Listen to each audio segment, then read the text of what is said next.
Also, some labour market pressures. Do you accept that the Prime Minister and yourself and other senior ministers talking up the lower unemployment rate, it's going to have a 3 in front of it, according to the Prime Minister's suggestion yesterday. But for small businesses hearing that, who can't get staff, that doesn't sound like a great number because they're being squeezed at the moment. They can't get workers. Reserve Bank Governor made the point just a few hours ago in his speech that was his forecast, end of the year at 3 3/4. So that's just a reality, not just of the economic growth, the support the government's given to the economy, and of course the skilling and training we're providing at an unprecedented level. 220,000 trade apprentices, the highest in recorded history right now, 273,000 in our job trainer program as well.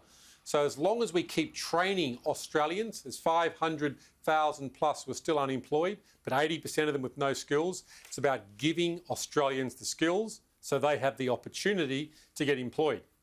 That's what small businesses are looking for. They're looking for Australians. They're looking for Australians with skills. Largely, this unemployment rate, though, has been driven by the closed international borders. Do you accept that? No, I don't. And if the Reserve Bank Governor made the point as well, that you're seeing very strong economic conditions, you're seeing macroeconomic policy, to quote him, doing a lot of the heavy lifting as well, lining up with monetary policy, which is the low interest rates. You're seeing the skilling agenda coming through, the apprenticeship agenda, the job trainer agenda with the states and territories, combined, of course, with the lack of skilled migration. All of that is assisting with unemployment coming down. Now, skilled migration will open up. We saw 243,000 odd visas actualised from December last year from students and backpackers and skilled workers. But a lot of the skilled workers coming through have got skills, knowledge and experience.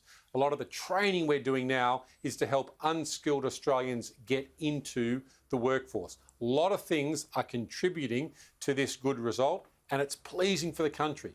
I mean, a job gives Australians so many opportunities. We should be leaning into full employment in this country, and that's something this government is very committed to do.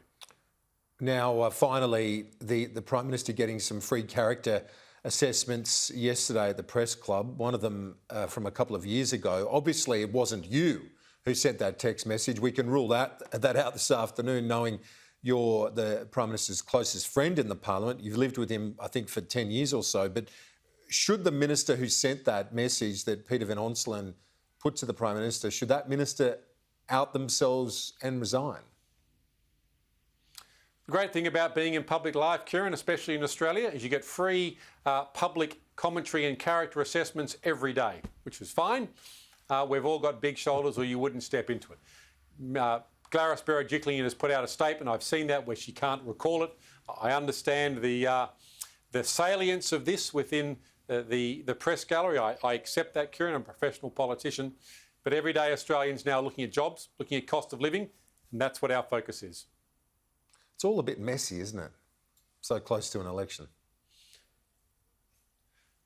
Well, politics serves up interesting things every day. That's been the nature of the last 2 years with the pandemic, Kieran, where every day has been different and we're just dealing with things from left field. That's the nature of the political contest. The key is not to be distracted by these things. The key is to be looking at and focused on the welfare of the Australian people. And that's what we do. And I've lived with the Prime Minister for 10 years, as you've quite rightly said.